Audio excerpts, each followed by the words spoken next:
पंचायत चुनाव को लेकर उत्तर प्रदेश में तैयारियां शुरू हो गई है।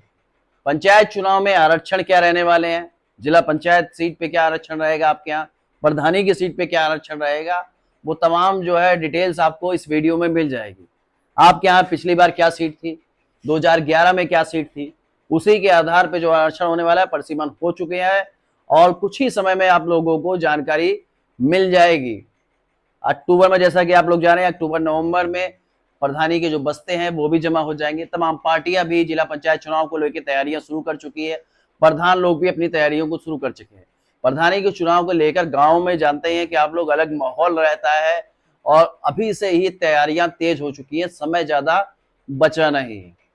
ऐसे में लोग यही सोच रहे हैं कि उनके यहाँ जो पंचायत की जो सीट है, उनके ग्राम सभा की जो सीट है वो क्या आने वाली है, आरक्षण का क्या नियम इस बार रहने वाला, वो सारी जानकारी हम आपको देंगे। आपको पेन ले लेना है, कॉपी ले लेना है और टोटल जानकारी आपको इस वीडियो में दी जाएगी। आप लिख लीजिएगा, आपको पूरा फुल जानकारी हो जाएगी कि आपके यहाँ पंचायत सीट क्या आने वाली है। डिटेल पर आपको ध्यान देना है। वीडियो पे पहली बार आप आए, हमारे चैनल पे पहली बार आए तो चैनल को लाइक जरूर कर लीजिएगा, चैनल को सब्सक्राइब कर लीजिएगा। हमारे चैनल पे पंचायत से चुनाव से जुड़ी तमाम ऐसे ही वीडियो, चुनाव से जुड़ी राजनीतिक पॉलिटिक्स वीडियो जो हमारे चैनल पे आपको मिलती रहती है। तो आरक्षण के जो 10 नियम है वो आपको हम बताने वाले हैं। उस 10 नियम के आधार पर ही आरक्षण लागू किया जाता है प्रधानी के चुनाव में या जिला पंचायत के चुनाव में। तो उसका विशेष आपको ध्यान रखना होगा और इसी में आपको पता भी लगेगा कि आपके यहाँ क्या सीट आने वाली है और वो डिटेल आपको हम इस वीडियो में पूरा बता देते हैं। वीडियो को यही हम शुरू करना चाहते हैं। पंचायत चुनाव के लिए हम बता देंगे सभी पार्टियों ने तैयारियां शुरू कर दी है, क्योंकि जिला पंचायत चुनाव होंगे, इसके बाद में उत्तर प्रदेश के चुनाव होने वाले और 2027 का इलेक्शन होने वाला है। तो पंचायत चुनाव को लेकर जो पार्टियों ने भी तैयारियां शुरू कर दी है तेजी से।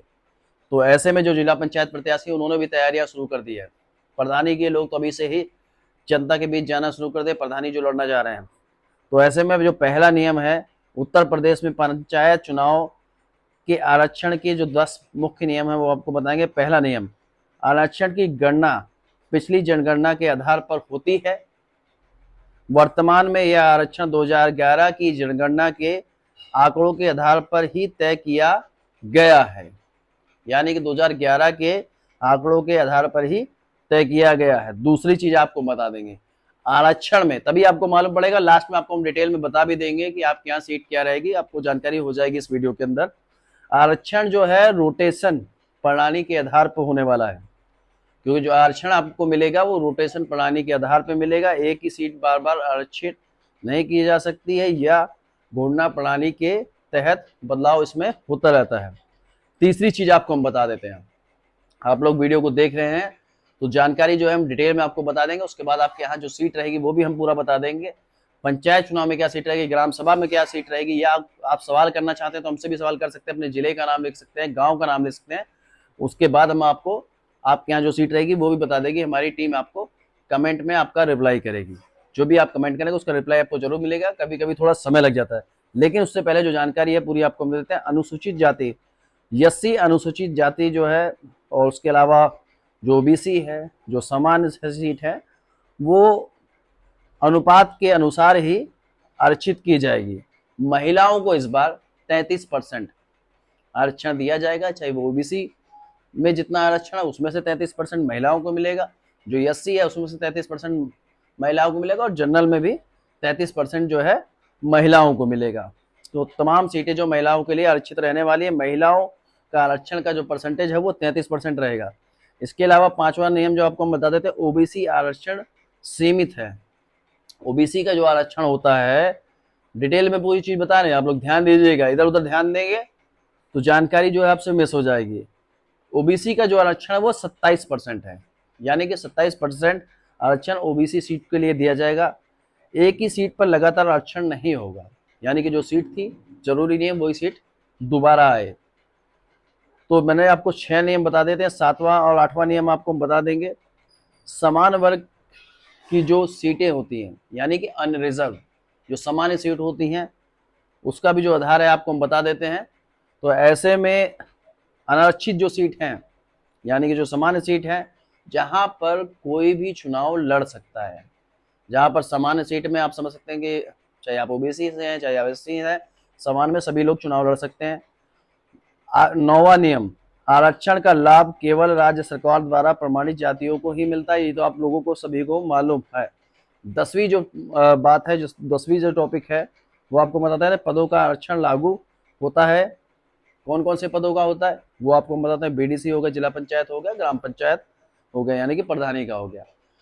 तो प्रधानी के चुनाव में जो आरक्षण रहेंगे वो मैं आपको बता देता हूं। सबसे पहले आपके यहाँ अगर एससी सीट थी तो बैकवर्ड होने के चांसेस है उसमें 40% रहते हैं, और बैकवर्ड थी तो उसमें समान होने के चांसेस 40% रहते हैं, और आपके यहाँ सामान्य थी तो उसमें एससी होने के परसेंट जो है 40 रहते हैं।